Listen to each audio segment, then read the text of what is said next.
Welcome to Blue Collar Mystics, the under-the-hood approach to the depths of human consciousness. So many mysteries, so little time, so many big words. That's why we aim to take the mystical and make it practical, usable in your everyday life. And you know, we want to hear from you. We want to hear your story. What happened when you started asking yourself the real questions? Like, who am I? What is this? Is it a hologram? Is this some kind of weird cosmic joke? Hey, these are the questions that we are trying to get to the bottom of as we explore the final rabbit hole together here as Blue Collar Mystics.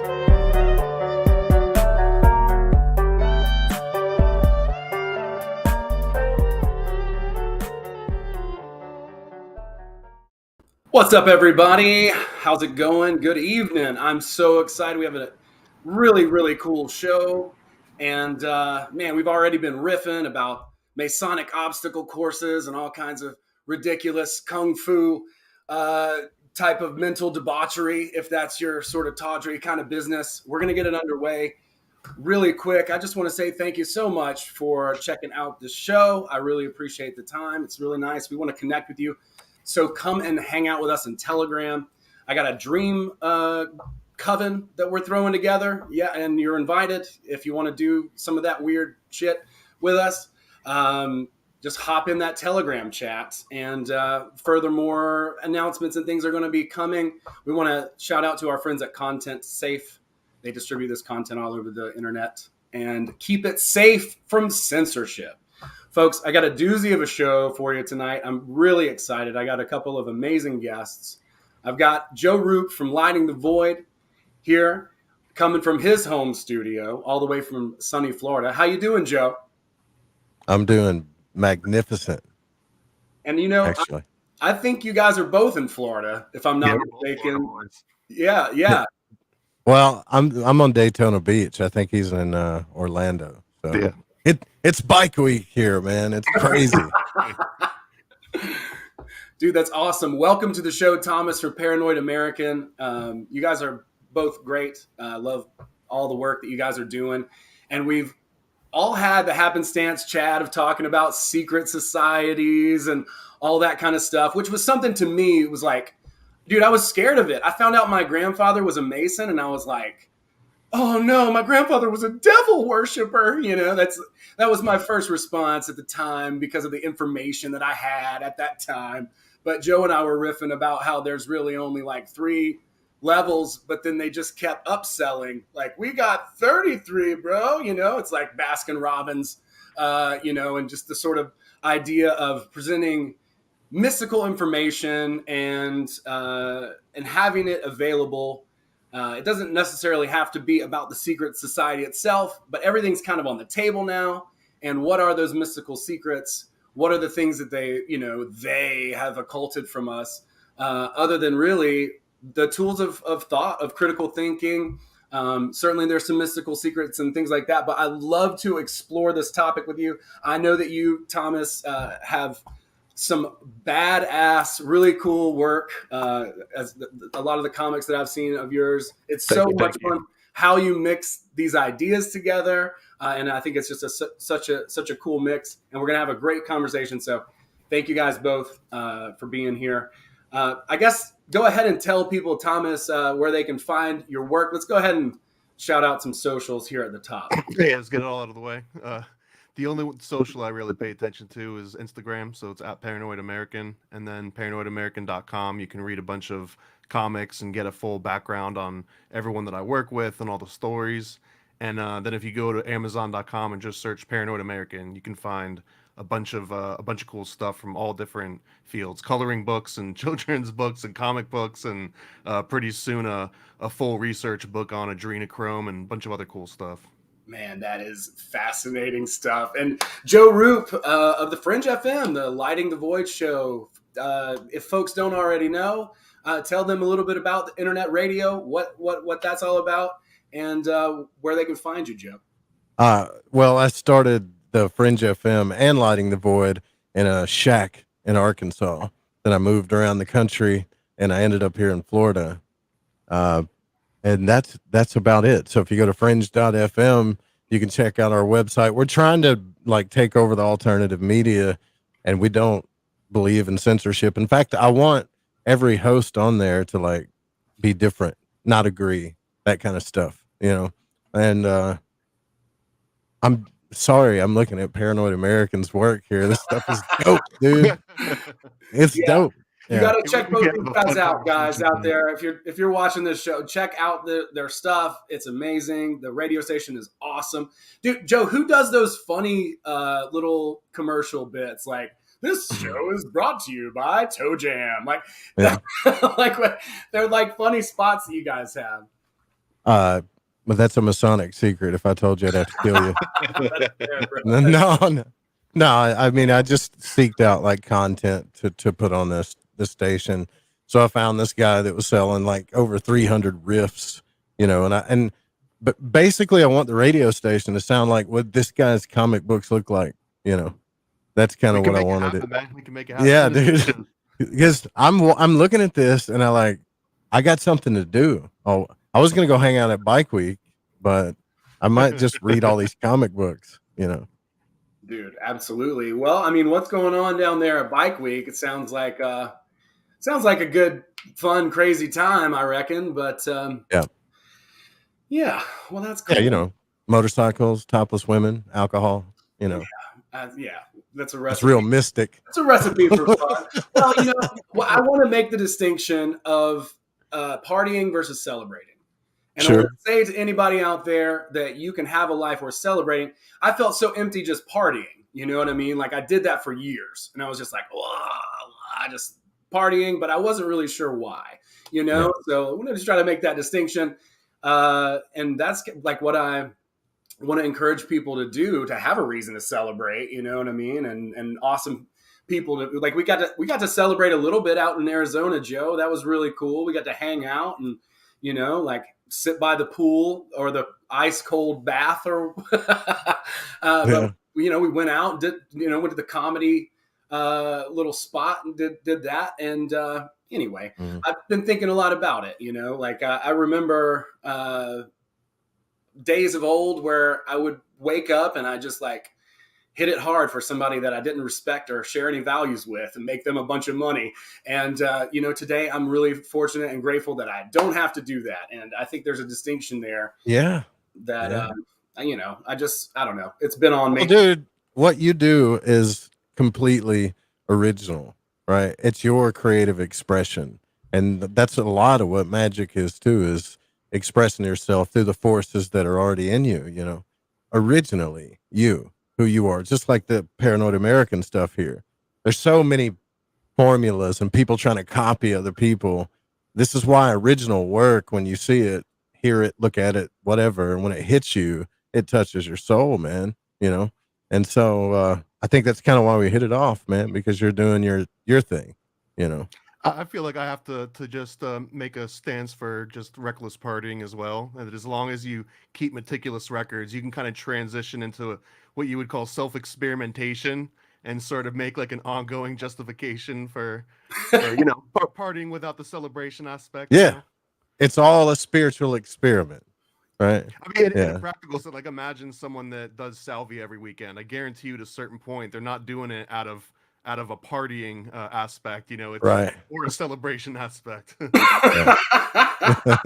That's very, very true, man. Oh my God. Yeah, no, I don't recommend doing salvia at all.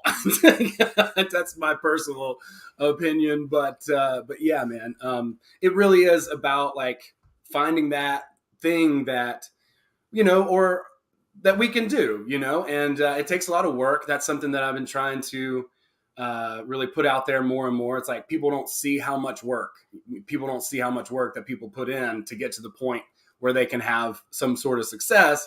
So I think that makes them feel like they can't do it.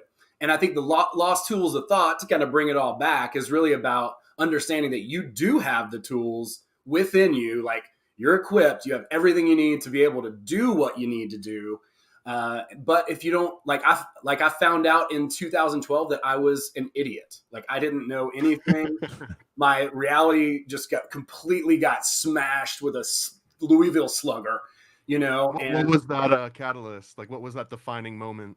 I watched this documentary of it was called What You've Been Missing, and it was accurately named, and it just made me realize, oh my God, like I didn't learn any of this stuff in school. I've been under the spell, under this illusion that reality is like this certain way, and up Yeah. until 30 years old, Saturn's return, it made sense. I just went along with it, and I wasn't like particularly dumb by the standard, but I realized I'm stupid. You weren't happy either, though, were you? I wasn't, and I had no real context or tools even to like understand what was going on. So then it was like a freight train hit me. That was kind of my whole moment, and I realized how inept I was. Was there like a certain fact or thing that stood out from that documentary that you remember, like kind of cutting through? It was really the educational system and highlighting what its real sort of impact is on the human psyche over anything else. And it just made me really resent the fact that I didn't have time to learn the things that I might have been curious about or wanted to discover and those types of things. I had a lot of contempt for the institution that I had been through. We can go on a fun tangent here too, because like without skipping too far ahead, the kind of lack of having trivium, quadrivium in modern education is largely from compulsory education, which had kind of like these two waves. And the first wave was in the 1920s, which, and here's the tangent, is that it was largely backed by the Ku Klux Klan, basically like their second wave, which is different from the Ku Klux Klan's first wave, which was mostly like a spiritual social revival that got overtaken and turned into like this major political thing, which in turn was largely originated by a lot of Scottish Rite members. So there's like this weird thread Albert Pike. of Albert Pike, exactly. There's this weird thread between Freemasonry and the Ku Klux Klan and compulsory education and sort of the entire change of public education as a whole. It was sort of part of like this anti-Catholic movement as well, which to me is like constantly blow my mind. A lot of this classical liberal arts education is kind of maintained through the church and some parts of history, like they kind of pass the torch from here and there, but for the largest amount of recent modern history, it's kind of been upheld by like homeschooling and like Catholic Catholic education and essentially like in the earlier part of this century and last century.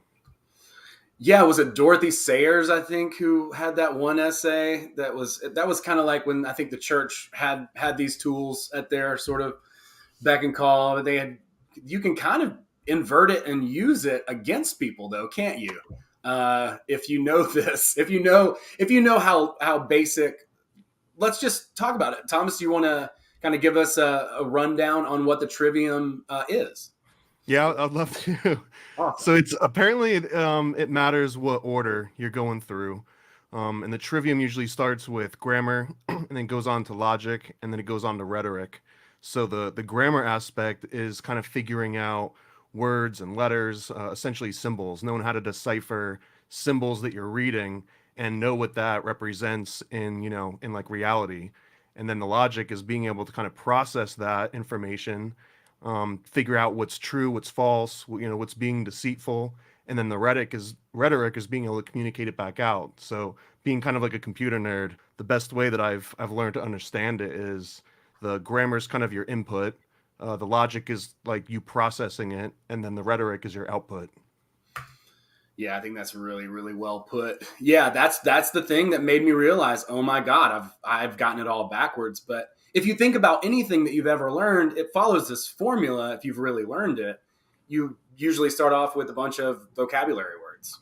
That's the grammar, and then you figure out what all those mean and what doesn't.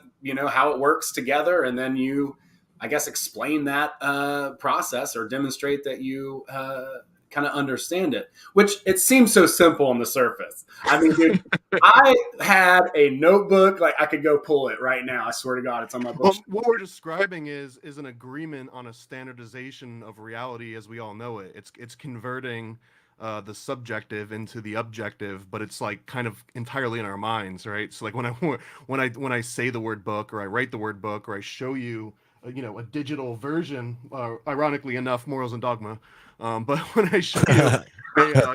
like an image of a book over a digital stream, like none of those are the actual book per se. So the fact that we all know and have this understanding that we're talking about the exact same thing, to me that's kind of like the core element of grammar, that we're all talking about the same thing, therefore we can proceed to talk about the logic of it, and continue on from there and get in more detail. I wonder at what point though that do we, as we grow up, people like naturally do this stuff, right? I mean, it's natural to us all to do this. Yeah. And then society's like, no, stop, don't do that. Right. And then you try to tell people like, no, I want to figure this out and be myself. No, stop, don't do that. And then after a while we go, okay, I'm not going to do that. Right. And then we have to fight our way back into a power that you don't realize that you kind of have, that you start wielding, like especially if you go through these naturally. One of the lectures I was listening to on this on the Trivium is how like babies essentially follow this naturally, just like what you're saying, Joe. Like a baby, understanding the world, they're all in input mode, like they're a sponge. So they're hearing words and they're seeing things and they're starting to know just nouns, not even verbs. Yep. So it's, book, dad, that. And then they start putting the logic together where it's like, oh, well, if I'm hungry and I say bottle, I get the bottle. And then when the rhetoric comes in, it's like, well, now they're starting to figure out that if I like make a sweet face and, like, please, maybe I get it faster. Or if I say it like nasty, or if I use this certain arrangement of words, maybe I don't get what I want as quick. So like there's this natural progression. And then once you hit that rhetoric stage, from a natural standpoint, like some kids can use that as like a manipulation tool, or kind of build their personality around that rhetoric mechanism. So if you don't have the map to figure out what they're doing, or if you don't know what yourself you're doing, you're going to get manipulated. Anti-patterns. Yeah, that's the whole thing. That's how we get manipulated. They train you not to be this way naturally, that we are this way, and then they're like, okay, we can manipulate you now. Now we can manipulate you. If they know how it works and they don't give you your own instruction manual, then Yeah, exactly. Well, that's what's so cool about rhetoric. Rhetoric's such an art. That's the arts, that's drama, that's comedy, that's, that whole world of acting and creating a world, right? Like creation. And, some of the coolest secrets that I've ever learned have been through like, acting processes and things that Hollywood casting people know about, that like, but that's just that one form. And if you can use that form, it doesn't really matter what's behind it. Like if the grammar and the logic don't line up and you don't have those tools to figure that out, then the rhetoric is going to make sense. It's going to feel good. They're going to persuade you. You're going to resonate with it. And then fucking hell, you're in trouble. Now you're in a cult. It happens fast, people. And for $1,199.99, we can get you to the next level. And the next, and the next, right? And that's how it works, right? So, yeah. When you do it naturally, that's why people are like, how do I do this with my kid? And then I said, leave him the hell alone. Leave him alone. Try that out. See what happens, And, you know what I mean? There's a balance, but. It's true. No, it's cool though. Like discovering these tools for me, I mean, it was, like I said, I had such a big old notebook full of things. I mean, I don't think we realize how much of an impact all that brainwashing, like I used to call like reading positive information and self-help books. I used to call that brainwashing, but the truth is that's, I mean, it all can be considered that. And I like to call it that as a joke. But it's like, then when I think about all the things that were, shoved and I had to, and things that were presented way before I could interpret them, that really stunted your intellectual growth. It was like a bunch of landmines in the education system just ready to go off because, I mean, the tools are very straightforward. I mean, it doesn't mean it's not, it's necessarily simple. You still need to decode things. You still need to understand there's a lot to logic. I mean, there's a lot to grammar. Like there's a lot to unpack in each one of these in each one of these parts of the process. So, we want to kind of skip ahead to the end, but logic is, let's talk a little bit about logic, I suppose. There's a lot of logical fallacies and different ways to lead people astray that have been documented, that are sort of, and they're great for comedic effect. That's the funny thing about, using rhetoric, as as such a clever, trip. I don't know. Well, the funny thing about logic, though, too, is you could say something completely illogical to somebody that doesn't know this stuff and be like, I'm only speaking, and end with what you said. It's just logic. And their brain goes, oh, it's logic. It must be logical then. Well, right? As someone that knows that it's not logical, that's actually, I'd say the whole kind of origin of comedy is making a logical fallacy out loud in a context where everyone knows it's a fallacy. And then that kind of makes it like a joke, you know what I mean? Because you're breaking like this social norm where everyone's always expecting you to be logical. So once you make a statement that's not logical and you do it with the right kind of rhetoric, like bam, there's comedy, kind of like in a nutshell. Yeah. Like your taint bit. That was hilarious. Hey man, the secrets to the mysteries of the universe have to be stored somewhere, Joe Rupe. Yeah, that's hilarious, man. It's so funny. For it is just secret teachings with dick and fart jokes. Yeah.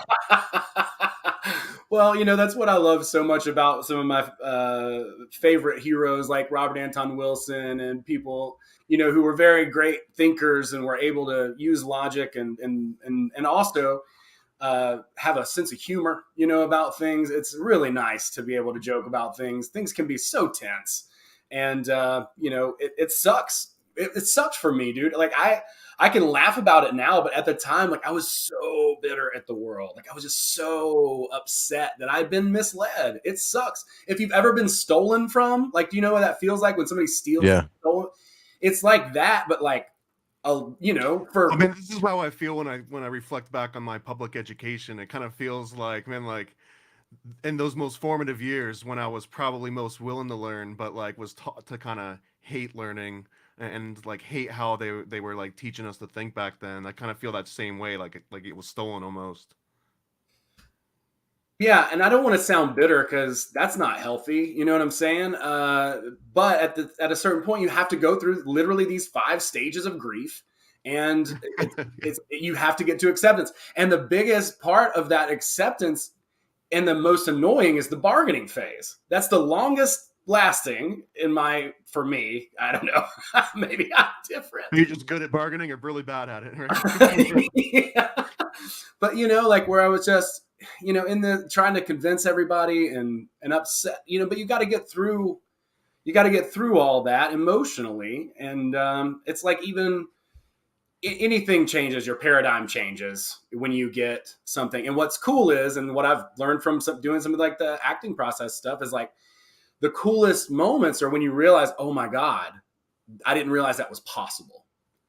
And, tools as simple as the trivium, going into the quadrivium and what other tools and how they're related to self-help, self-discovery, magic, all these things that are actually, they're really simple.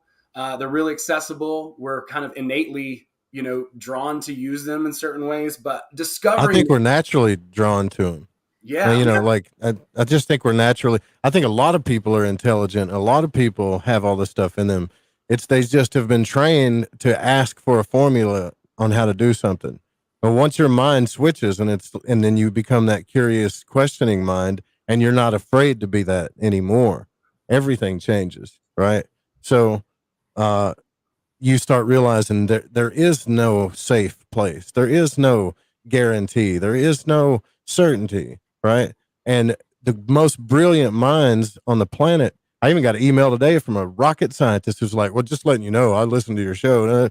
I'm an uneducated redneck from Arkansas. The thing is we both naturally are using this stuff, right? We both think this way. We're both trying to figure out everything. And I think when people turn that off, we're like, I need to find this formula, right? And they start expressing themselves, which is is the mystery of like not hiding your light, right? Not letting the world tell you who you are, but giving your light to the world. It's two different things, you know. Now, I would like to always think of this too in terms of you might get a map, but you'll never get, the formula. You'll just kind of get like that Goonies Yeah. treasure map that says, the pirate treasure's somewhere over here. And if you're gonna get there through brawn or through brain is entirely up to you. And if you Oh, make that's so it, like even if luck's on your side, you might not make it. You might just barely miss it. But the map is still the same. Man, that's really well put because it's different for each of us. We have to find it ourselves. You can't just Yeah. take someone else's template, like a marketing program, or whatever, and it's just like, here you go, do this. Yeah. Like, no, dude, it It'll doesn't. change your life, right? Yeah. And you're like, really?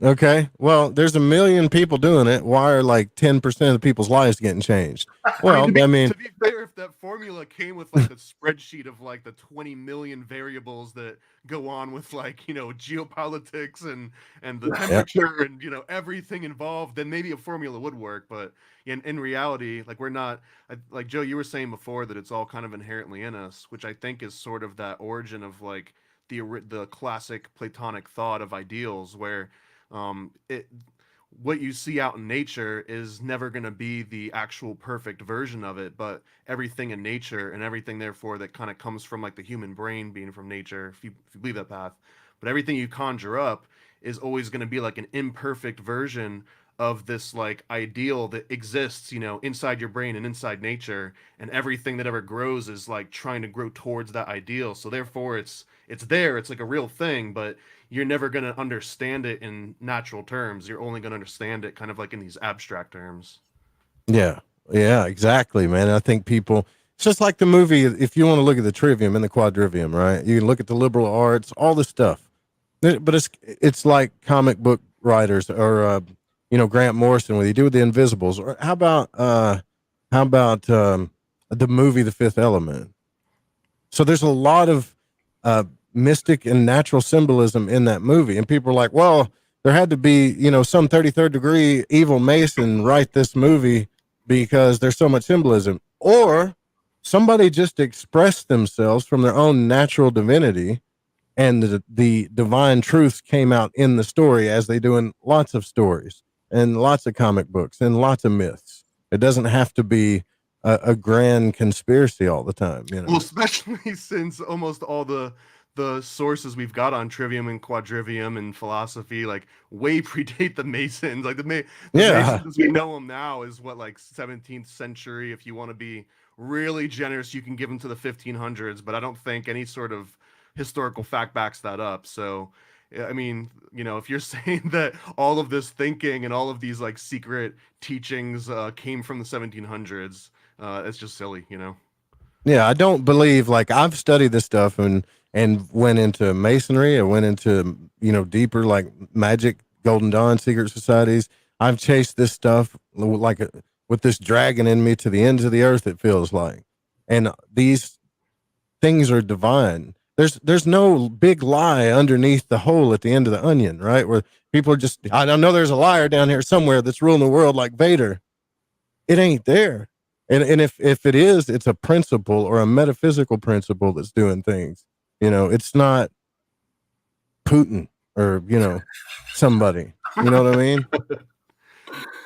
Well, so to kind of transition to in a quadrivium, like you were starting to get into, Bootsy, one of the things that I was mentioned to you, but before we get on the show, was that I heard, I'm not going to take credit for any of the things that I'm saying. They're all just like really great paraphrase from other sources, but that the trivium is the way that we communicate with each other and with ourselves and how we understand, humanity, and the quadrivium is how we understand nature, and that it's largely about pattern recognition and just being able to correlate, patterns that you see in nature to every other aspect of life. And I think this is where like the topic first came up, is where we were mentioning that even if you do learn these basic concepts of like geometry and arithmetic and music, like you're going to music class and you're not going to be looking at dodecahedrons while you're in music class and talking about the mathematical ratios between chords, at least until you get way beyond into Way deep high into level it. Yeah. music theory or something.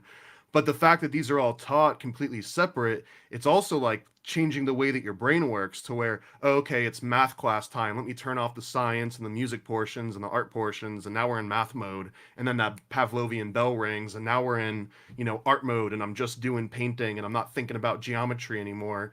When, classically, these Wow. kind of like built on top of each other. So by the time you got to geometry, you sort of understood everything that came before it, and you're constantly reapplying this new information back to like, the entire map. Wow, dude. It's like compartmentalization is happening within the brain as you shift. Instead of seeing the whole picture and being like, well, I see the sacred geometry in this painting. Well, like Joe was saying, if we're going to learn this all ourselves anyways, naturally, the system kind of gets this step ahead where it's like, well, we're going to put these walls up between those That's right. things that you're going to be learning, so you can't We, integrate it yourself. we got to measure it, put a word on it, and do all this stuff, and then we can bundle it as a product and tell you that we're the ones giving it to you. Yeah, and now we're talking about the Prussian education system, essentially, right? Yeah. Where every service and every profession becomes a product that has a license and a licensing committee and yeah, everything that goes with that. Well, and when most people start learning this stuff, it's funny if you watch their faces, whatever you want to call it, right? They're like, wow, shit. I knew this all along. I was just too afraid to say it, or I didn't know what to call it. You know what I mean? Like I knew I knew it was real, but our logical minds, this side of the brain has to have something to call it and measure it with, right? The masculine side of us has to put it in a box and label it with something and stamp it. Because that's what that is, now. I mean, grammar essentially is that entire concept of, and if just to clarify too, we're not talking about grammar in like English class when you go to, I mean, that's part of it. That's like the tiny little pebble of all of it. But grammar is also about the entire concept of classification and, like the genus of species and animals and, determining the difference between planets and the grains of sand and scale. All of that is kind of encompassed in when we talk about grammar. So part of that whole, like, everything gets a name and everything gets a label, that's essentially part of that grammar aspect. But if it's oversimplified when when you're starting that very first step, then that's like that one of those first ways that you can get compartmentalized and not really think out more and more. That's why I don't look at my phone much anymore. I try not to. The news, there's articles on all your behavior, my behavior, the classifications of behavior that we are, the behaviors that we do. And I mean, we're all being compartmentalized and digitally, algorithmically compartmentalized now, right? In weird ways that I'm not so sure it's not, I don't want to get conspiratorial, but I'm not so sure it's not metaphysical. You know what I'm saying? Like artificial intelligence, like 30 years ago, lots of things were compartmentalized, from education, the Dewey Decimal System, to math or whatever. But we weren't. Our behaviors weren't. Now we are. They're tracking everything about us, man. This might even blow your mind a little bit or go on a tangent, but the AI algorithms that we're training now, there's one in particular called GPT-3, which is used to train on like pretty much any kind of writing that humans have ever read. Like it's read every book and article and everything. But essentially AI for natural language processing, it's using Trivium. First, it defines grammar, and it literally breaks down the difference between verbs and adjectives and nouns, and it can understand context because it's just input. It doesn't even need to know the logic or anything. And then, of course, it's in a computer now, so now you can apply that logic. The only thing that it might be missing is rhetoric, but how hard is it to throw some sad piano music and use an AI-generated voice of, James Earl Jones and a little picture of a sunset, and bam, now you've got rhetoric. So now AI can go through all three stages of Trivium, whereas maybe humans can't. So there's going to be a certain point when, the machine in the cloud knows Trivium and humans don't. Spotify's already doing it right now. So they're studying your emotional health and well-being, every song you listen to, and trying to predict. Not like Pandora used to. This is the Pandora used to do. It's like, oh, they like this music, let me play them this song and this kind of song. And Spotify is using AI to, based on your emotions and trying to predict your roller coasters, your emotional roller coasters now. And once they get it tapped in, it's going to be dangerous, man. What if it's just death metal 100 all the time? You know? That's why I try to. That's why I try to switch it up, man. I'm like, all right, Fleetwood Mac and then Cannibal Corpse, right? Just to mess with it, right? So I just can't want help a it. complete alternating Neil Young and then Joe Rogan show, not Yeah. back and forth. That's Yeah. perfect. That's perfect. No, that's crazy. I can see that though. I mean, you could definitely chart my emotional. I mostly listen to just really chill music that's in the background. I stopped listening super much to music with lyrics in it. I still love like Soundgarden, and I've been listening to Audio Slave. But when I listen to it, I'm like way more and focused on it. But I just mostly have just chill music in the background, so I might hopefully be an anomaly to Spotify. But dude, that is so creepy, and the fact that they could write all those books, and I mean, it just goes to show you what we're saying here is if you want to get ahead of the AI, you're going to have to at least learn the trivium. That's if you want to be anywhere near safe, because it's already. And it's not even like a new thing. It's not like some like get quick rich scheme or like a fad diet or like a 10 mental tricks to make people like you. It's literally breaking down reality into a way that you can communicate it effectively to other people and understand it yourself. It is the most core basic thing that you're already doing, so you might as well figure out the actual structure to it and in the maps essentially. Making the unconscious conscious, being aware of the things that are natural processes and that make us human and that help us navigate the world and that keep us, I think, unified too, like being able to outline this to somebody. If you're in a heated conversation, you might be like, hey, hang on a second, maybe I've learned about this tool called the trivium. Maybe we could break this down a little bit. What are the bits? How does it fit together? And what do we learn from this? That would be really cheesy if you did that. So I'm not recommending. Or when you're being massively manipulated, you can be like, "You're full of shit." Yeah. Like, I just realized this. You're full of shit, right? And a lot of us are too. But at least you don't have the sheeple going, "Oh, that sounds right." You know what I mean? Like, you got to turn that thing on in your brain that's questioning stuff all the time. That's another in great order way to to look at it. Is that the you know trivium is essentially your built-in bullshit detector, and it's up Yeah, to you on how exactly. much you want to refine it. Hell yeah, dude. That's empowering, right? I mean, It is. it's empowering, but it's causing like, and I think lots of people are waking up to this, even people that don't know what to call it. Like right now, I see lots of people waking up to it, and I think we are actually astrologically, so to speak, coming to this place to where, we're either going to grow through this or it's going to get ugly, right? Like that's just the way I look at it. But in astrology, if you really look at astrology, you can use these methods and go, well, is astrology really like mystical and magical? Are there forces, or are these people just like, looking at certain things that happen in history when these alignments happen and they've kept a good record of it. And now because they kept that record, they're starting to see patterns, and that's what that is, right?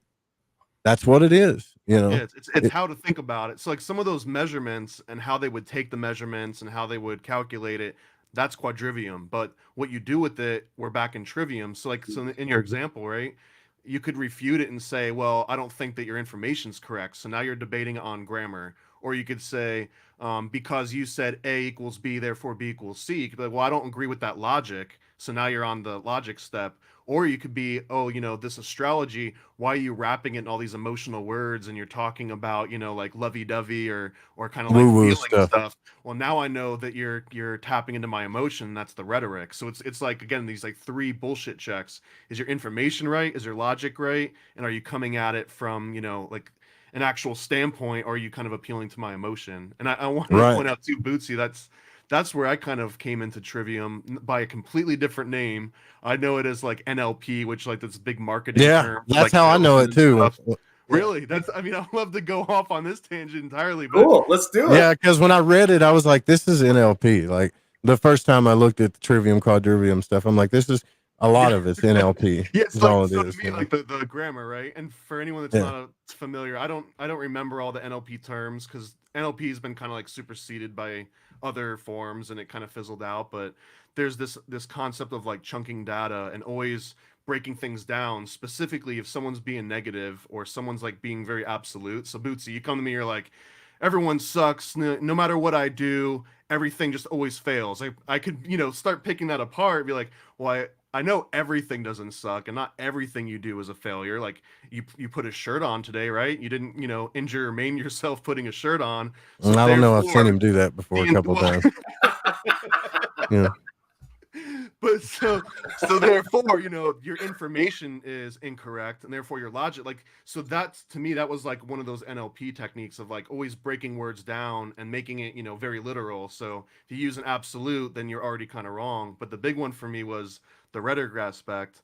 Specifically, there was like a book called Persuasion. I can't remember. He was a guy that was working under Sigmund Freud's nephew. Can't remember his name either.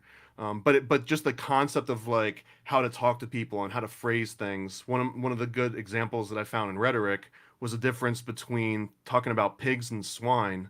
So like there's a difference where you would never say we're gonna go and eat some swine, and there's like this weird dirty connotation to swine, but no one necessarily knows like why is swine bad and why do we all inherently know that a swine is kind of like this insult word. Mm. And like, long story short, it dates back to like the 1055 or something, like Normans, and it was because the lowest class were in charge of raising the pigs, and they called them swine as they were raising them. But once the pigs turned into food and the higher class saw it, they never knew about calling them swine. It was always pig, so you would never say like serve swine. But if you fast forward, thousands of years, and now we're in modern day, we still kind of incorporate that into our rhetoric. But like knowing where that comes from at some point doesn't really matter the whole history of it, but that you know how to use that word, and that if I can use the word swine versus pig, it makes a complete difference in the context. I don't know, for whatever reason, that tiny little like note kind of like blew my mind when I kind of figured that part out. That's crazy. I had no idea, but it doesn't surprise me that NLP and it's kind of almost repackaging. I love that we can break things down. I have this one book called Super Thinking. It's kind of like a textbook about, how to think. And it talks a lot about first principles. It's just breaking things down to that grammar. That's literally all it is. It's like, oh, we often kind of get ahead of ourselves and we're thinking about the next thing to do or whatever. But oftentimes it might be better to just like be like, well, is any of this shit necessary? Like, can we Right. get rid of any of this? Like, for creative stuff, that's usually the move, is to. And you got to be careful of that too, because you're going to stifle your creativity trying to measure everything in the future or figure everything out too. A lot of times, like sometimes you just need to use these skills and go into the abyss, like go into the void. And I mean, that's pretty much what life is, right? That's what we're trying to do, but it's so damn scary, right? So that's why we're trying to constantly get in all this information. So I think our minds want to feel safe and empowered, right? This is why a lot of people are studying magic nowadays, because we want our power back. But we're starting to realize what we call magic is simply something of that innately we don't really understand it yet, but we know there's something to it, right? Things are manifesting, there's synchronicities, there's dreams that are just, they cannot be just random, based on our dream journals and stuff like that. There is something going on Not here. just dream journals, but like the whole discovery of like the double helix formation, and things that come from abstract places that are credited to this like surreal unknown dimension, which it's hard to just ignore all of them. Yeah. I think we've dumbed ourselves down almost by trying to measure everything. Like if you look back in ancient Egypt, like they understood something. I mean, they had a dynasty that lasted 3,000 years.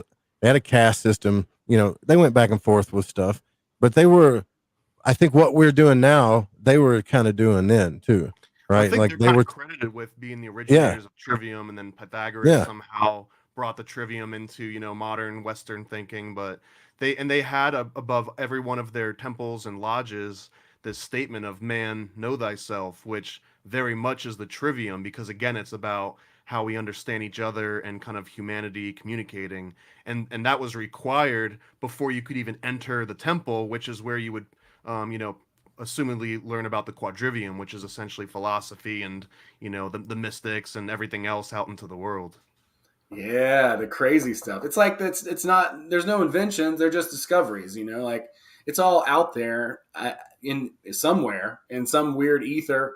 I The feel like, Akashic records, right? yeah, exactly. Yeah, call it whatever. The alternative Yeah, space or the wherever Plato keeps his Platonic solids, wherever that yeah. closet's at, right? The Amazon warehouse of all the perfect things. Yeah, man, that guy, he's going to be doing like 3 shows with Siegfried and Roy back there somewhere. There's crazy everything you can imagine, right? Like it all somehow exists in the mental world. I love the idea to be able to access it and to be able to know that you can do these things. One of the things that blew my mind was that I had so much cognitive dissonance, before I got my face scraped against the pavement by reality, that I was always out of alignment. I was never in it. And so tools like these to be able to understand logic and like these innate like concepts, like don't hurt people, like that's real obvious, right? But like understanding it mentally, but also here, and so we have these two sort of places that we're processing information, our heart and mind, soul and mind, however we want to, subconscious and conscious mind, however we want to quantify that, and that they can line up. And what often happens is because of persuasion, people using trivium against other people in a way, or manipulating them, you can easily fall for some crock of shit that it feels really good, when someone is presenting it that way. So it might feel really good, but it also needs to make sense. And that goes both ways too. Like I've certain We've things all done that. certain things have Yeah. made sense in my life. Like I should get this job at the pool as an aquatics manager. That makes sense. Yeah, it's Like, logical, right? yeah, It's logical. That's what right. they say. It's logical, or it seems like the thing to do, or it feels safe. There's nothing that's safe, man. Like and I'm not trying to scare the shit out of people, right? But your life is not guaranteed the next day. Your relationships aren't guaranteed the next day. Your job isn't. Some asshole with a stick can point at a chart, and I've seen it happen a million times, and your safe place is gone, right? So, like, the biggest thing you can do to empower yourself is tap into the mysteries of this stuff, so that anything that comes at you, you can identify it, right? You can just say, you can identify it. And then if you understand the will and energy, which I know you're in masonry too, so you understand how to like separate your energy, how they kind of teach you this stuff. They're trying to teach you to be a better man, so to speak. But Yeah, making good men better, right? good men better, right? That's the But slogan. it's just like when someone gives you 90% of the truth, but the most important thing is the 10% agenda they're leaving out a lot of time. Like you got to be able, I think this trivium stuff you guys are talking about helps you identify a lot of that stuff. Yeah, I'm glad you mentioned percentages here, because another crazy tangent that I thought was willing to bring up is that so the trivium is sort of known as, I want to get the order right, knowledge, understanding, and wisdom. So knowledge is just having all the information. Doesn't mean you even know what to do with it. You've just got the information. And then the understanding is the applying the logic to it, and then the wisdom is kind of being able to tell, the difference and sort it out and know when to go back to your fact finding phase. And the reason why I bring these up is in the concept of 5% nation, or the nation of gods and earths. I don't know if you're familiar with this at all. This is like the hip hop Illuminati, they've been kind of called. But there's a concept called supreme mathematics, and there's also the supreme alphabet. And this is where like RZA, like Zigzag Zigala gets his name, and all this is from the supreme alphabet. But in the supreme, in supreme mathematics, the first two are knowledge, wisdom, and understanding. And if you listen to a lot of like 90s East Coast rap, you hear a lot of that, like, knowledge, wisdom, understanding in a lot of the lyrics and kind of like shout outs. But this was a really interesting way where like the 5% text kind of took this concept of trivium and rewrote it and sort of made it into their own, movement. And it was a way to like, raise essentially like black education and kind of more focused on political and social activism. And knowledge of self is another big one, right? Knowledge of self was a huge one. So like it was just an interesting correlation where it can't just be coincidence that the very first three numbers in their supreme mathematics directly correlate to the trivium. They're not in the exact same order, but it's the exact same three, and they all represent the same things. Wow. Yeah. A lot of it isn't this is where the Hermetic Kabbalah or the Western mysteries got the top part of the tree of life from too, which is wisdom and understanding. You know, you have Kether, and then you have wisdom and understanding, which is the first trivium of creation, right? And then it mirrors itself into Tiferet, which is kind of like the Christ force, and then mirrors itself again into Earth, which is it's the basic mathematics of what we would call creation, right? Manifestation 369, and it actually shows 369 on the tree. Like, and all of these schools are, you know, you get into it, and it's like, I'm gonna learn all this stuff, and there's that little glyph again where they show the same mathematical systems all over and over and over again. And So, again, if you're good at grammar and you're good at trivium, then that's what allows you to see it. Like, oh, in this context, there's that pattern again, and here it is in English, and here it is in studying mystery schools. That's kind of grammar. It's being able to interpret symbols into the standard, you know, objective reality. yeah. So why is it a big secret? It's not anymore. Never has been. I don't think. I think I think the biggest secret is what we're trying to figure out, right? All of us together right now, you know. But I do think magic is real, though. Like, I was reading Arthur Edward Waite the other night, and he's like, "Oh, this is all bullcrap," and he doesn't make a lot of logical sense, but he throws a lot of this stuff completely out too. You know, that doesn't make sense. A lot of stuff that has to do with feminine energy and manifestation and bringing the two in one. He's so logical that he's thrown out that other expressive part of things, which is what that two parts make us up. You know, in the basis of things, right? Because we're polar beings. The Matrix didn't have it wrong, right? When they said we were batteries, that we're energetic batteries, right? And based on what we do is how our energy is getting vamped and sucked out of us, whether it's to create this AI society or if it's to become the one, right? And people are like, oh man, some Illuminati person had to have like wrote that. It's like, maybe your spirit just knew the story and it expressed itself. Possibly. I don't know. You know, I love that, man. That reminds me, just a quick word from our sponsors, the Illuminati. Ladies and gentlemen, if you're interested in joining the Illuminati, just send me a DM, okay? No, we're up to 140 degrees at this point, too. Yeah, exactly. Enough, you'll get into 150 with no extra charge. That's right, dude.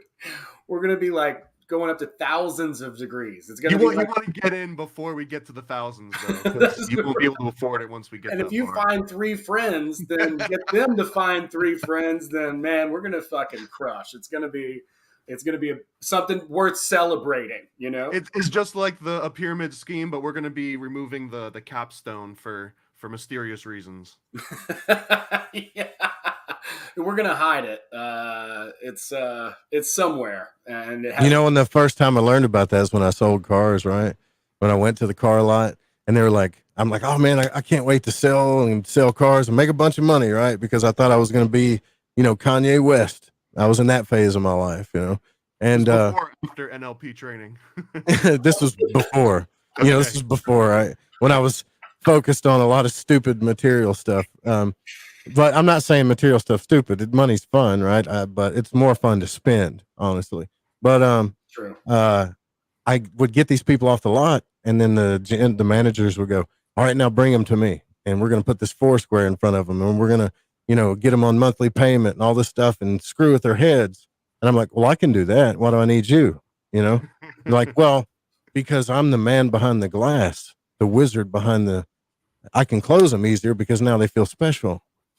So literally all you do as a car salesman is you go out there and you do your whole thing with them. Then they shake the manager's hand, and the manager comes out and smiles. And it's like, well, I got a hell of a deal for you, and I'll do this for you. And all of a sudden you're special in your family. But there's always that part of you, that intuitive part, whether you've studied this stuff or not, that's going, this is bullshit. Yeah, I'm getting taken advantage of right now. You know, like this is bullshit, right? Uh-huh. And there's no mystery and to it. In terms, again, that would be spatial anchoring, right? The difference. Yeah, anchoring. That's right. And the guy inside the office. It like you go through this mental checkpoint where it's like, oh well, I crossed this threshold, so I can't go back to that previous step. I've already worked my way up to here, and then they treat you different. And they go and they get you like a nice, you know, glass and everything, and yeah, it's completely just compartmentalizing your emotions and kind of like locking them into different places. And just like they tell you when you quote fight off a narcissist is to no contact whatsoever, right? Well, I can tell you as a car salesman, the best thing you can do is walk off the lot. Just walk off the lot. Say, this is what I'm going to buy the car for, and then walk off the lot, keep moving, and they'll stand there all proud because they got to be right. And you know, somebody special at the top of the pyramid till you get across that gate. Then they're calling you. All right. You know, so I mean, your power, a lot of our power is to simply call things for what they are, to be authentic. You know, to say this is bullshit. Yeah. I mean, it is, right? Like, and then you can do the magic stuff. Then you can be like, oh well, I'm just going to take this kid inside of me and express myself through these natural abilities that I've learned, and try to live in the world. Yeah, if you can't call a spade, then you have no business learning about the mysteries, you know. Exactly. Right. But it's about acknowledging what we do intuitively know, and those things line up. That's the thing about it. You know, for me, I just didn't have the words or the information that it even existed or it could, and I could name the thing. Like being able to name that is huge power, right? Maybe that's why God gives Adam that power at the beginning of the Bible, because it's a lot of power, you know, like you can actually name things and call it what it is. So another tangent, because I love, this is one of my, I can't remember where the context was or the source, but this always blew my mind that if you take the first words of Genesis, right, and it's not necessarily God creating the earth, it's in the beginning. So right off the bat, if you want to think about in grammar terms, in is automatically describing the dichotomy of in and out. So you've already got the definition of space in one word in the first word of Genesis. The describing the difference between, this like external thing being like an objective item versus maybe something subjective. So now you've got the definition of like subjective and objective reality, and then you have beginning, which kind of defines time. And like every word that comes after that is defining a completely new concept and a new mechanic that kind of makes up reality. And only grammar would allow you to kind of know that because of, knowing what nouns and verbs and adjectives and things like that are. But that one always blew my mind. You read the Sefer Yetzirah? Have you read that? Maybe not by that name. No, I'll have to. It's the same. It describes the hypercube of reality, and it was written in the Renaissance times, right? But it describes the hypercube of reality, but in the Kabbalistic terms of in the beginning, there was Kether that reflected upon itself, and then that reflected upon itself again. It's all the same. It's either described in story or in art, or it's mathematically logic, right? It's all the same stuff, really,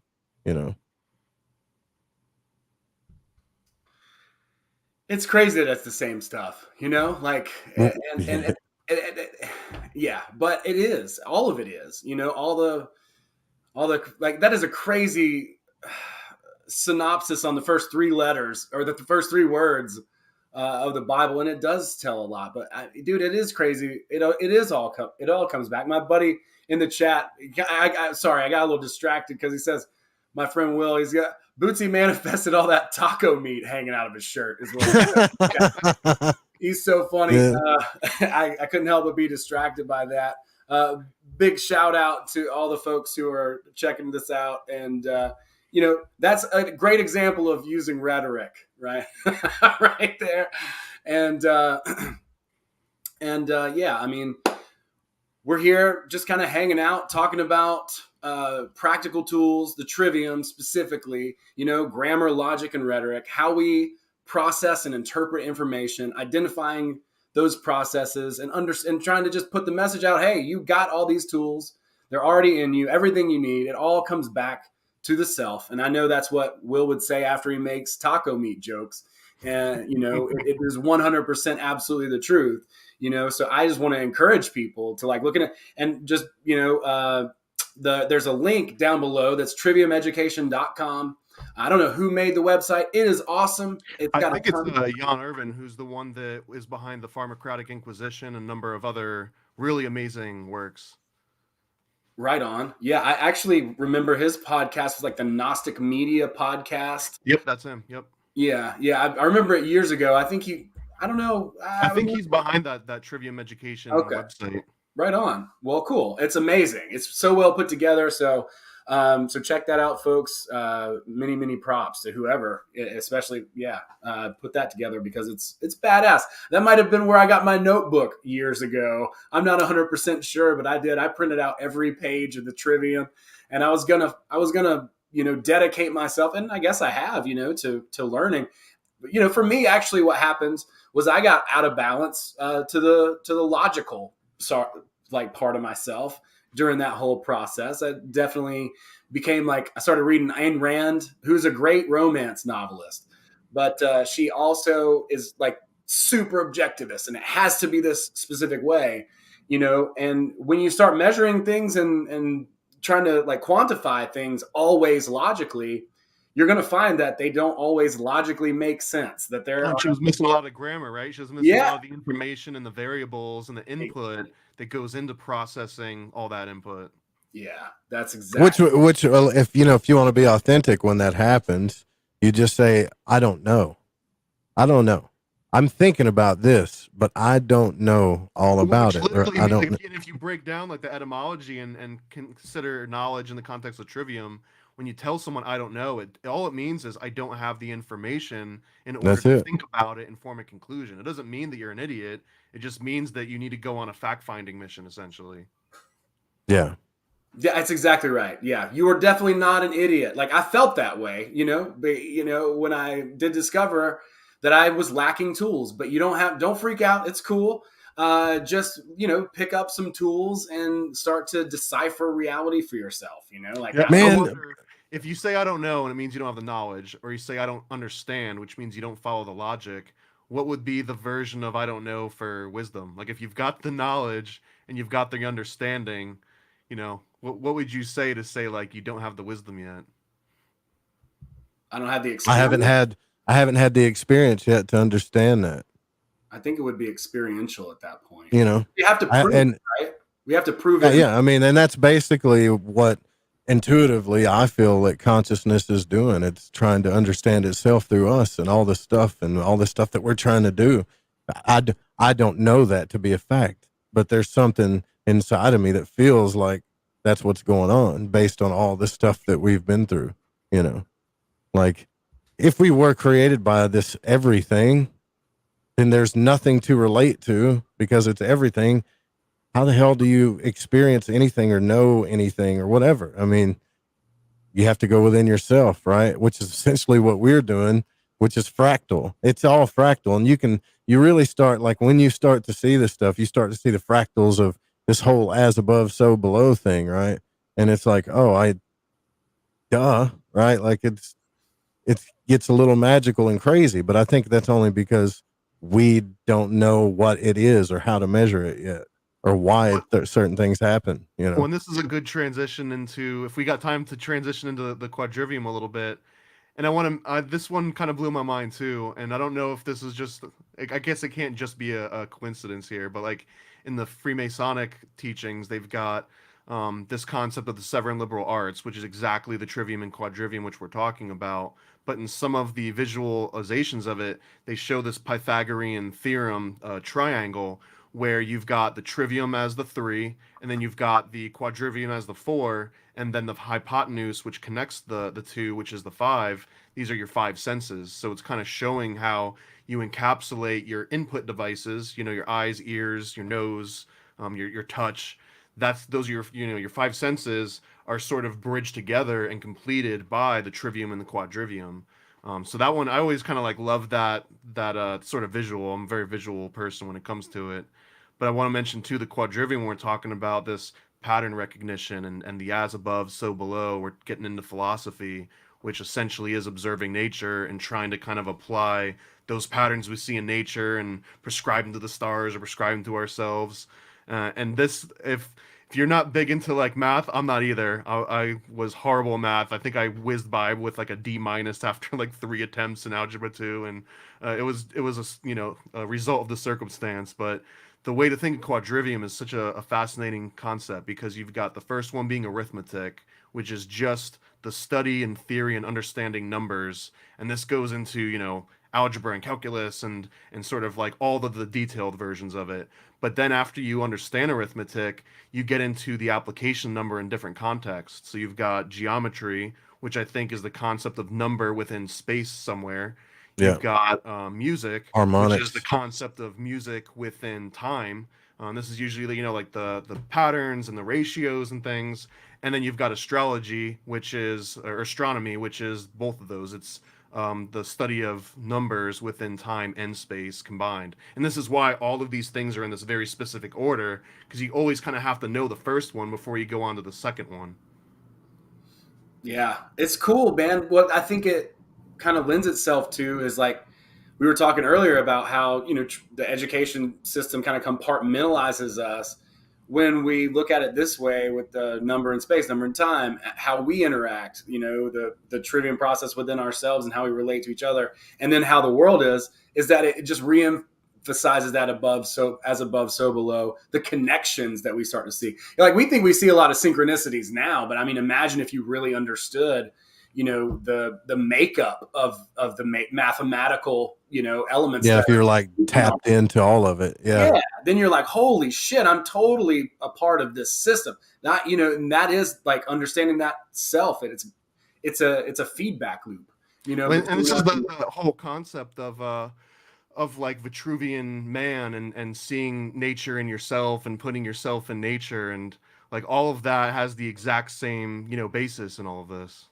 Which is that devil's pentacle or the star, It's like, look at that devil that's one of my sign. favorite tangents too, is how that You all know? correlates to like different interpretations. Yeah, it turned into like an evil symbol, but really Vitruvian Man was based on Vitruvius, who's kind of one of the original founders of like architecture as we know it. And a really cool element of this is they designed the order, which is like the Greek column, and that was designed based on a ratio of, I think, like the width times 6, which was based on human proportions. Yeah. So you've got this concept of the pillar holding up this knowledge. Typically, they would mount like this big image that would tell like a story. So you've got humanity, the strength of humanity holding up knowledge, and then years later, the Vitruvian Man was kind of like extracting the man back out of that formula where the man had originally been inserted, and it's kind of like this cyclical thing. But now you see Vitruvian Man and it's just like a cool poster on like the college dorm or something, or yeah, it's like a satanic symbol from right. It's one of the first times when we used arithmetic too to measure things. One of the very first things that we used was the human body. That's where we got the cubit from, right? It's we got people the would measure counting system from, because we've got the 10 fingers, and yeah. Wow. From fingertip to elbow or whatever is like 18 and a half inches. It's usually that on most people's bodies, stuff like that. So they started learning, this is the theory, started learning pattern recognition of arithmetic through the human body first, and the stars in the human body. Then we started to tap into everything. I think seeing that connection and confirming it like so many more times probably is like a very powerful, I guess like insight. It might open up some sort of I don't know, other knowledges that are somehow a layer above that. Because if you don't know about the trivium, and then you can't really learn the quadrivium at that point. You got to have that information to be able to build. You'll have the pattern recognition, but you're not. Yeah, you'll pick it up. How to categorize it, and you might not. Like to me, this whole system of trivium and quadrivium, when you break it all down, it's just about knowing how to compartmentalize and categorize all of your knowledge, so that you know how to quickly access it in different contexts for different situations. But it's all it is. It's just a big classification system.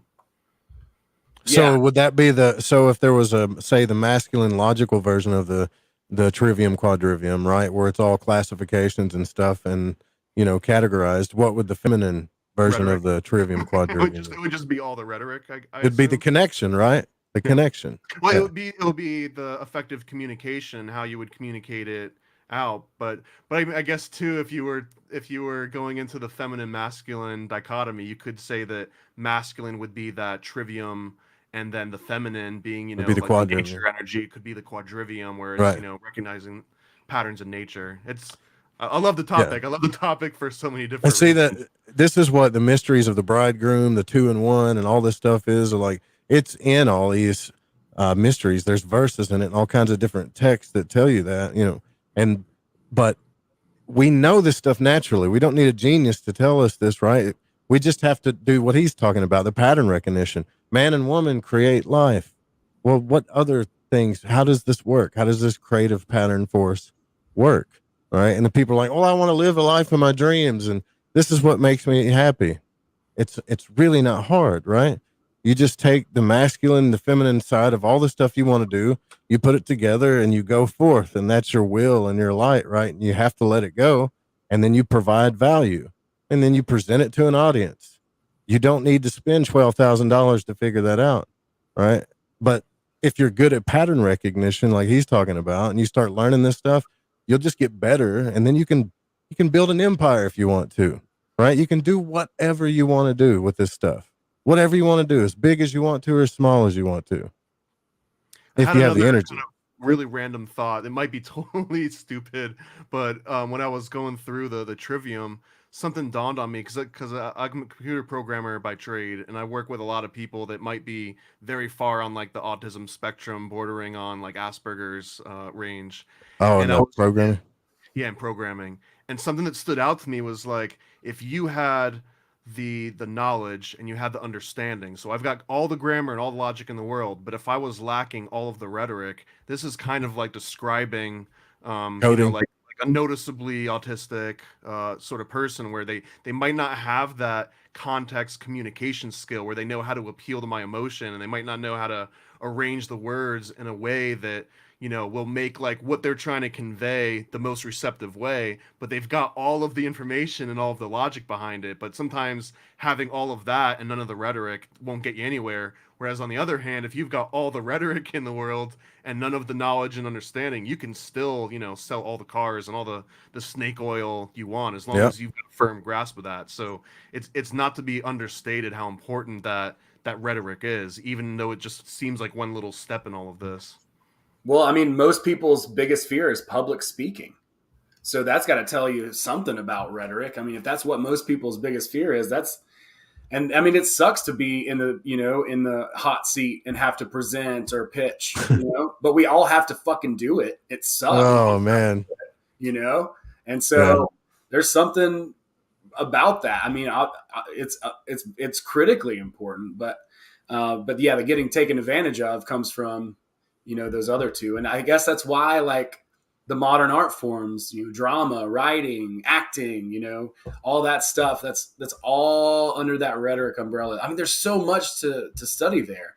I took a course not too long ago. It was amazing. It was like basically helping you to understand how people perceive you. Your Like, self-image. Yeah. yeah, it was the image process is what it's called. Sam Christensen. Awesome. I couldn't recommend it enough to people because it just was such a great way to get a glimpse of how people perceive of you. So you have that as an objective perspective and viewpoint. If you're trying to do acting or something like that, it's super helpful because like all these actors would get up there and they would have these different sort of essence statements about them. This is all this rhetoric, right? Like they would be like these wordy, like cute things. Like try to think of one off the top of my head. Like a galactic trail ride, or like some flowery prose to describe the essence of the person. But they'd have like 7 of them, and so they'd choose between the 7 and play a scene based on each one of those essence statements, which were crafted based on how people perceived of them. So we all basically use each other as a focus group to figure out what our most common characteristics and traits are so that we could be better at rhetoric, basically. Like, hey, let me Or be better at like being yourself too. Exactly. Like know the Because, strengths of who you are. Yeah, you can confirm for that person that you are who they think you are, and now you have trust.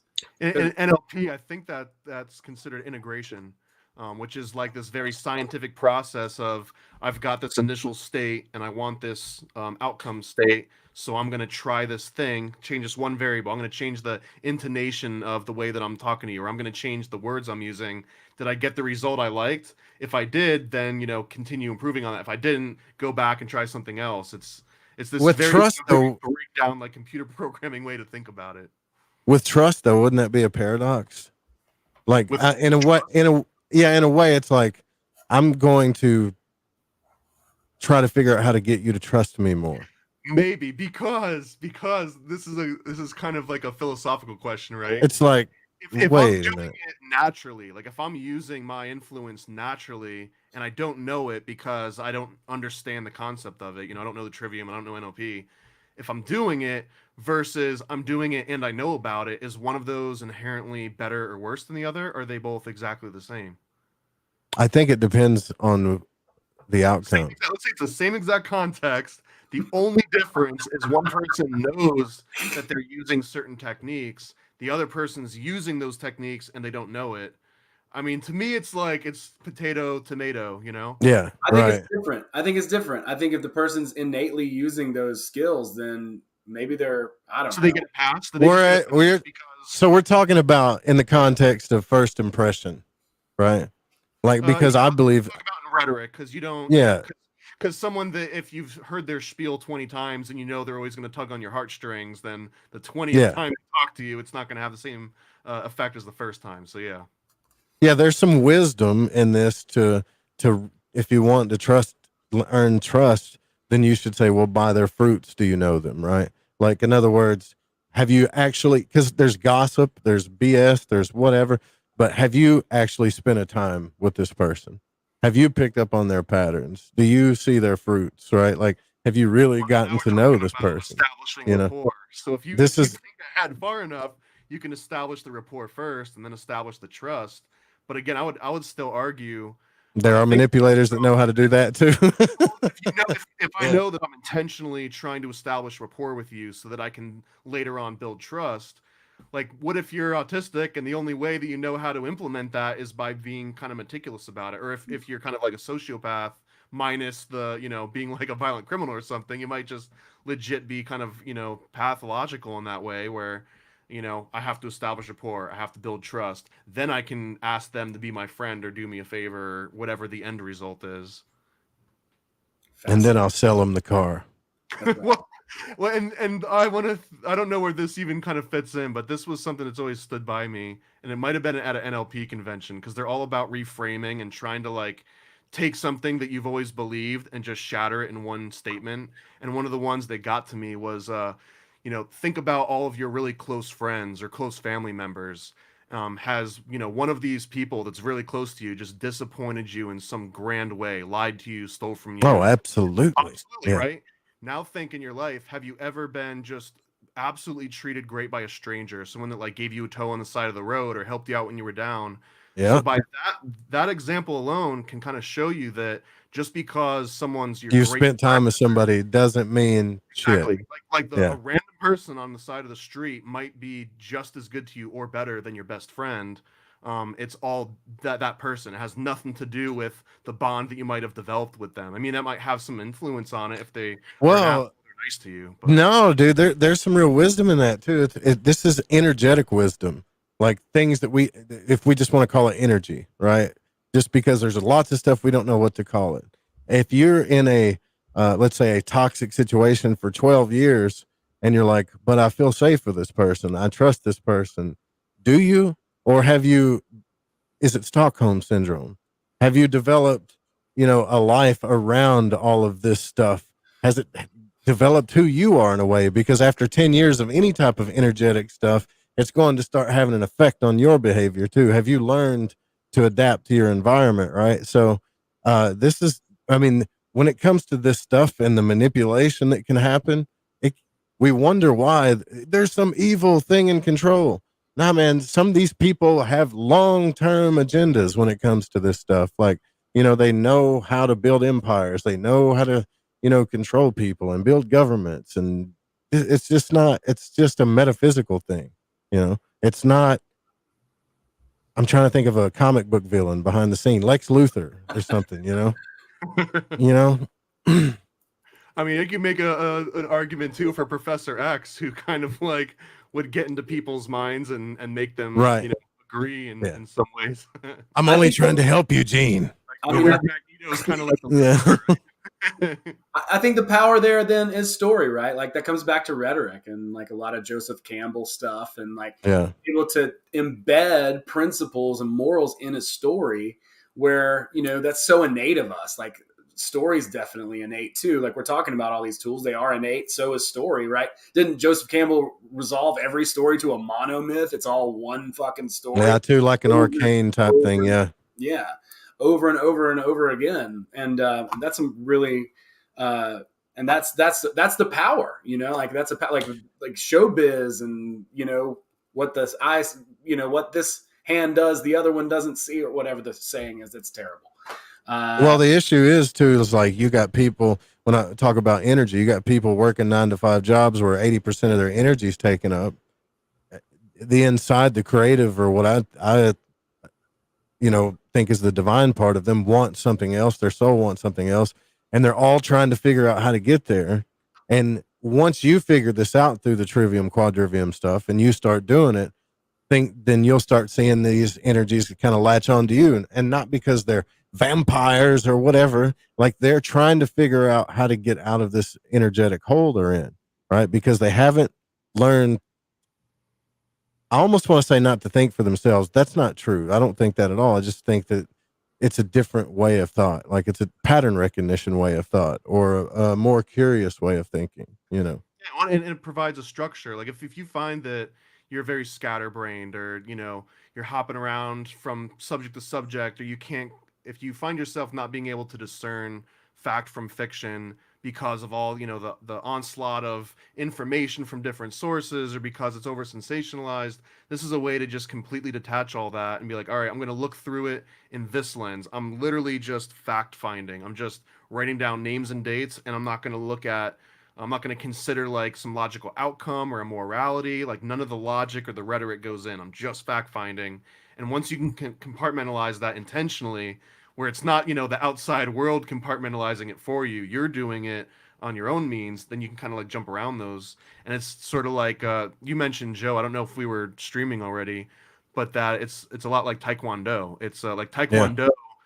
You don't necessarily go out and start street fights with it, but it'll help you do the self-defense aspect and actually be able to see when something's coming at you and know how to deflect, because you yourself kind of understand the moves that your opponent's making at you. So like with rhetoric, you can immediately identify, oh, they're appealing to my emotion right now. Let me like turn that, let me turn that little switch on, that filter, so that every time they say something that's obviously appealing to my emotion, I can filter it out while still, accumulating all the information that they're giving to me. And being able to like, switch that is really important.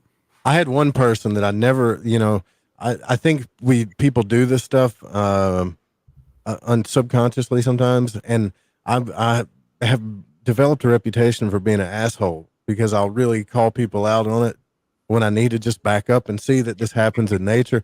I had a person that used to tell me all the time, when they were trying to talk to me and they realized they were talking too long or taking too much of the conversation, they would put this little statement in. Well, it's like you always say, Joe, just like you always say, and then they'd go back to talking again. So I literally was watching them unconsciously placate toward my ego, so that I would stay connected to what they were saying and take in what they were saying. Yeah, but it's like you say this. Common tactic of rhetoric, though. I mean, that's one of the most common building blocks. But a part of me is like, stop with the bullshit. You don't have to say that, right? Just say what you want to say, But then you're an asshole, you see? So you got to learn how to play this stuff, Well, there's a lot of different philosophies when it comes to that rhetoric. I'm of the opinion that funny always wins. I've been clowned and had the better argument. You know what I mean? And it didn't fucking matter. You know what I'm saying? Logic, no, because laughter's grammar better. Didn't matter. They, they got me, and I got. You know what I'm saying? You won't catch me doing street interviews with like college students. Let's just say that. You know what I'm saying? Like I'm not trying to get clowned. Yeah, like the art of the interview. I read so many books on that because I do radio. Well, this is how you should interview. This is how you should interview. And it's like they're teaching you to play towards people's egos. And look, I know people love talking about themselves. I don't need to read a book on that. Like, can I just ask the questions that I'm curious about? You know? Yeah. And that's when things started changing for me. Is like, I'm just going to do it the way I want to do it. You know? It's amazing though. There's so much knowledge and information out there. Once you start looking, I mean, there's so many different techniques and ideas and like ways to persuade or influence or whatever. There's definitely a couple great books. The 48 Laws of Power is a classic one. You can kind of look into that, like start to look at some of the persuasion sort of ideas, you know. But there's also like, I think it's interesting. I kind of want to go back to what you were talking about. If the person is aware of what they're doing versus the person that does it naturally, and this like getting to this type of world where we're basically having to outline a relationship with another human being. It's weird. It's kind of weird, right? Like, it feels off to me. And doing things like when I was working, you know, casting pranks, guilty. It felt off, you know what I'm saying? And I didn't want to really necessarily do that, but like it has become this like mechanized process, right? In the coaching industry, if you could see my DMs, you'd be like, bro, like, oh my God, I would rather have an OnlyFans, you know what I'm saying? Like, well, think about when you make out with somebody for the first time. There's people reading books going, do I do it on the first date? Do I do it when they jiggle their keys? Do I do it when they get in their car? Right? But the guy that's like, I'm kissing this woman right now and just does it, for some reason, they don't have to figure it all out logically, and they just kind of experience it and go with it. And I don't know where you would put that in the trivium, right? But that'd be more trivium to quadrivium, I guess, right? So like, yeah, I mean, but we're talking about art, which is putting this information into practice, which is all exactly, yeah, absolutely, yeah, because now everybody's reading books about how to get their ex back and how to do this and how to do that, and it's like, Jesus Christ, have we become so afraid to just be who we are that we need to be told how to act all the time, right? Like, you don't see little children doing that, and we love them to death. Like, what the hell is going on? You know what I mean? It's further compartmentalization, right? Like, people don't know how to act. They don't understand social cues. Have been shoved inside for 2 years now. Although, to be fair, recording a 5-year-old doing something cute and then recording a 30-year-old doing the same thing might not always have the same sort of content. I don't know. Joe's like, let me prove you wrong, bro. Yeah, I don't know. I mean, we have to live in the world, right? Like, we have to live in the world. There is jail and stuff, you know, but I mean, at this point, we understand, you and I understand the mysteries. We understand jail. We understand mercy, severity, or if you're into the occult, you understand the justice card and why things happen, or maybe the pattern on the trestle board. Like, you understand that stuff, but you can still be childlike, right? I think we've lost our childlike natures. It's okay to be wrong. You don't have to be right all the time. It's okay not to know. It's okay to explore. It's okay to be curious, and you can still live, provide value, and be as rich as you want to be with all those things. Trust me, you can't. It's okay. Absolutely, man. That's well said. Paranoid American, like, go check that out. If this is not one of the coolest things, I've not seen anything like this since I looked at the Invisibles. You're gonna love the Secret Mystery School that's I'm still working on bringing the last 2 issues out, because they actually go into a secret mystery school and kind of learn these concepts. But again, it's all in the concept of like getting blasted on vapes and traversing a big labyrinth filled with vomit because they threw up in it before they had to traverse it and fight the Minotaur. And that's perfect, man.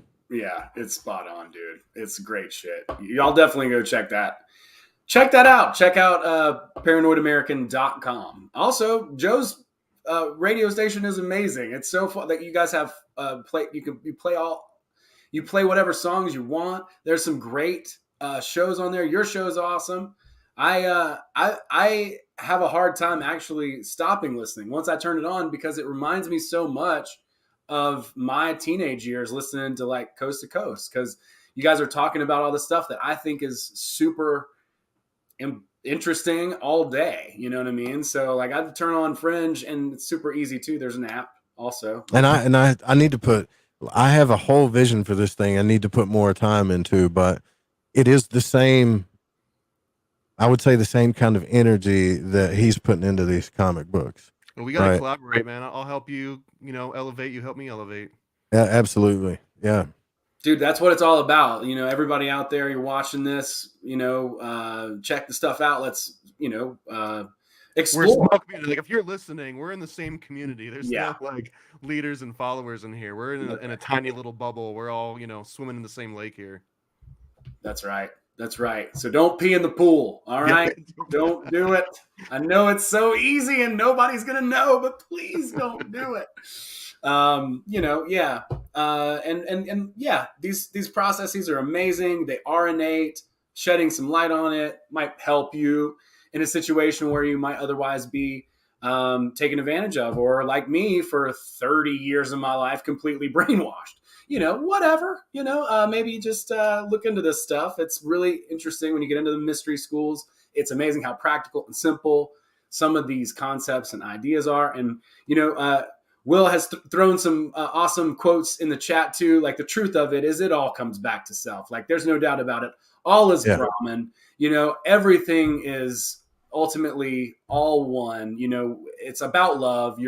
As Joe would say, we are children of God. And I hope stop trying to appeal to Joe's emotion and ego. Damn it! Stop it! Quit bullshitting me, man. We can see through your rhetoric.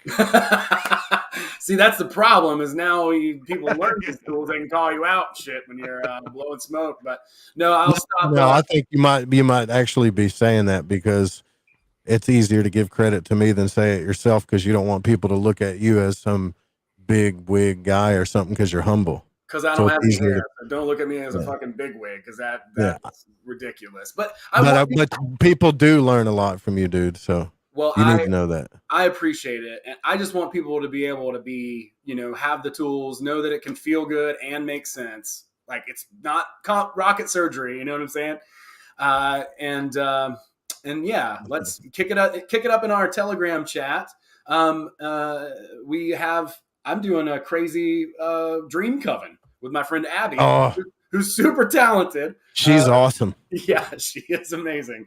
And a lot of the people from CAC too. Like there's Keats in there, and Kate's excited, and Lacey I think is gonna hop in there. So hop in that Telegram chat. I have further details. We're voting on the call time for that.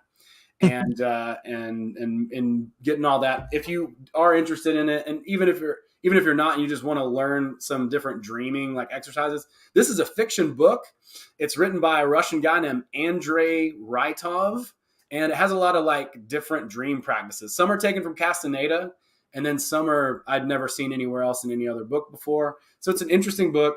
It's kind of like the Matrix for dreaming in a way, right? The main character is that where Abby got a lot of her stuff from? Is that book? She's gotten it from all over, and she's been a lucid dreamer her whole life. So she's always had lucid dreaming, but she recently, through a friend Janine, who's also super talented and awesome, learned more about passive dreaming and the sort of symbology with that. So they've been doing a lot of work. They had the Dream Lab over on Clubhouse for a while, and they were doing that. I think they're going to restart doing that at some point as well.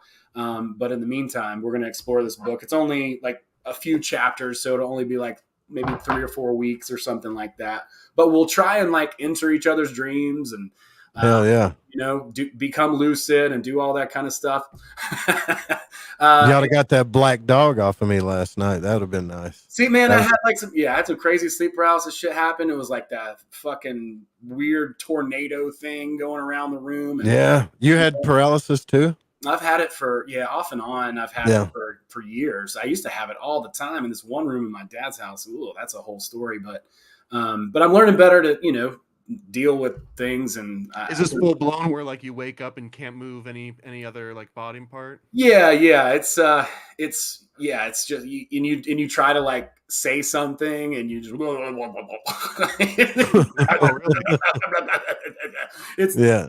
it's humiliating because you can't move your body and you're like, I want to be able to take control of the situation, but there's nothing you can do. But I'm learning more about it. I hope I'm going to try to have like a sense of humor about it. One thing that I learned from Robert Moreau's stuff is that you can kind of do like an energy cocoon around yourself. Oh, Very dude, helpful. Very, you very, can very get helpful. out of your body and watch yourself sleep. That's what you need to do. That's what I need to do. So that's the next step there with that. And Theoretically. yeah. And so I need to get comfortable somehow and relax into that and just let it be what it is. Because the more you fear it, the more that damn Tasmanian devil just swoops around the room. And then you're laying there and you're like, am I asleep or awake? Yeah. And the more you relax, the more you're going to vibrate and buzz. And that's when you come out. Theoretically. Hell yeah. I know somebody should be taking notes. Somebody in the chat was talking about how they want to do that. I think that that's been confirmed maybe in Anthony Peake's book as well, The Hidden Universe. Talked about how shamans would go into caves for days and days and days and days. Have you ever looked into wake initiated lucid dreaming? I have What is not. that? Is that like What is that? entering a dream? So that this is, instead of doing it from a sleep state, you literally go from a waking state directly into lucid dreaming. It's called wake initiated lucid dream. What the hell? Are your eyes still open and everything and you do it or what? No, I mean, honestly, like the first time I heard about lucid dreaming, it took me years to not think it was just absolute bullshit. Because when someone described it to me as, no, it's when you wake up in a dream, but you don't actually wake up in real life and you control. I was like, no, that's just what you call waking up when you go and start the coffee or whatever, right? When you have to pee is when you realize you're in a dream. But over the years, like, I've met a lot of people and I've tried to develop it myself. But that's one of the most fascinating topics of like being able to control it. I thought I was awake last night, but there was a black dog in my bed putting its paws in my back, but I could still see my room. Was that a dream or was that a lucid dream? Because I was trying to beat it with pillows and everything. Dream. Isn't that like you're dreaming and you think you're awake? It means you're literally awake in objective reality, and then you immediately transition into a lucid dream from that waking state, without having to go through delta waves and REM sleep and go into it that way. I think it's like the way that it was described to me. Sorry to bring up Salvia again, Bootsy, in case but Salvia's got this like inverse tolerance mechanic to it, to where it's almost like once you know the way to get to that door and open it and get to the breakthrough, it takes less and less experience to get there, because you kind of like know exactly where to go and exactly what to do. And this is sort of that same idea that if you're so, and again, this is like, I've never done it myself, but as I understand that you're so comfortable and so familiar with lucid dreaming, you can almost like set an NLP style anchor in your lucid dream state, so that when you're then in a waking state, you can just access that spatial anchor and immediately transport into that lucid dream state. I don't think it's the same as like a full REM lucid dream where you're like completely out of it, but you tap into that same sort of mechanic. And the reason why I bring salvia up, by the way, Bootsy, is because the salvia, the studies that have been done on it, kind of represent that the salverin A active chemical does affect the same area of the brain that manages your dream state. So I think the two are almost intrinsically linked. I also think that there's some kind of link between salvia and lucid dreaming, but we're hundreds of years away in terms of research to find it. That is interesting. Have you guys ever seen gardening on salvia? Yeah, it'll just end with a guy falling out a window. Yeah, man, that's something Will showed me, and I remember just dying laughing so fucking hard. And I appreciate everybody who's able to hang out. Joe, do you have a show tonight at 9 p.m.? I'm supposed to do a show at 9 p.m. Well, we're going to make sure that you're able to do that. Maybe even like take a peek. No. I have to produce Dave's Dance and Dave show in 15 minutes. Yeah. My show comes on at midnight Eastern time, which is 9 p.m. Pacific. So right on. You're producing a show. Wait, that's my bedtime. And I'll be listening to you tonight, dude. I'm gonna do some walking and stuff, and I love your. You should come on, because I don't have a guest right now. Like, if you want me to. I've gotten lazy and stopped booking guests. It's like, I don't hold court, baby. Hold court. I'm happy to come, dude. I'd love to come and chat with you for a bit. We can hit buttons and play on the radio. You can come on too if you're awake, brother. If you're still awake. I gotta go get some stay awake juice, but yeah. Hell yeah, man. That's what I'm talking about. Hell yeah. All right, well, cool. Well, yeah, everybody, the links are in the chat. I already put them in there. Paranoidamerican.com. Go check. The work is amazing. It's such a great mix. It's funny. It's fun. If you're a fan of this show, you'll definitely love it. It's got a lot of mystical stuff and mystery stuff, and it's funny and fun. So check that out. Fringe FM, Fringe.fm. They got an app. It's fucking dope. It's a full on radio station all the time. They play great content. The shows on there are amazing. Joe's show's awesome. It's called Lighting the Void. Check that out. I got all the links to that in the show notes. You can find me all over the place at Bootsy Greenwood. Blue Collar Mystics. That's the show. Check it out. Download it. Download the app. And come and connect with us on Telegram. We're hanging out on Telegram, and I have some really cool stuff coming out. I'm really excited to share, and we'll do so soon. Thank you all so very much. Love is all there is. Have fun. Celebrate being alive. And we'll see you guys on the next one. Peace out, everybody. Thanks, guys.